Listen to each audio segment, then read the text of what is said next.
Newton's apple. Hungry mind or hungry stomach? I engaged in a conversation with my friend, noting, "Are you aware that Newton, the figure credited with discovering gravity, was financially affluent, or rather, economically secure?" My friend chuckled, inquiring why.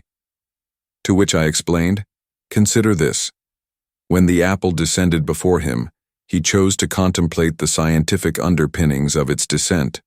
However, had he been impoverished or hungry, he might have promptly consumed the apple, driven by a longing for sustenance and an inability to procure such luxuries." My friend countered, asserting, "It's a matter of scientific inquiry, not fiscal status." I responded, "You perceive it through a scientific lens, as retained in your cognition, while my contemplation is framed within an economic context." In the annals of scientific history, Isaac Newton's observation of an apple falling from a tree is often cited as the spark that ignited his theory of gravity. However, behind this iconic moment lies a lesson in empathy and understanding human behavior beyond the realm of scientific inquiry. Imagine a conversation between two friends, one marveling at Newton's scientific curiosity, and the other offering a different perspective rooted in economic considerations. The crux of their discussion unveils a fundamental truth: that human perceptions and reactions are shaped not only by scientific inquiry, but also by socio-economic circumstances. Newton, as the tale goes, was engrossed in pondering the scientific implications of the falling apple, oblivious to its potential as a source of sustenance. This narrative, while emblematic of scientific curiosity, also highlights the privilege of leisure afforded to those not burdened by immediate material needs. Conversely, the friend's perspective sheds light on the stark contrast between the hungry and the satiated.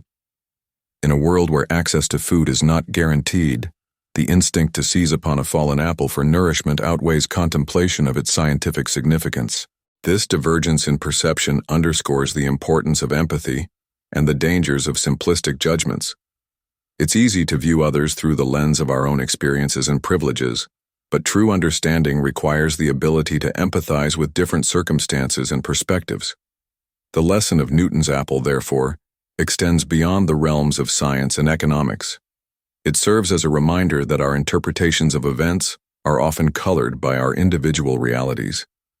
Just as Newton's contemplation was shaped by his intellectual pursuits, so too are the actions of the hungry influenced by their immediate needs. In a world where disparities in wealth and privilege persist, it is imperative to cultivate empathy and understanding.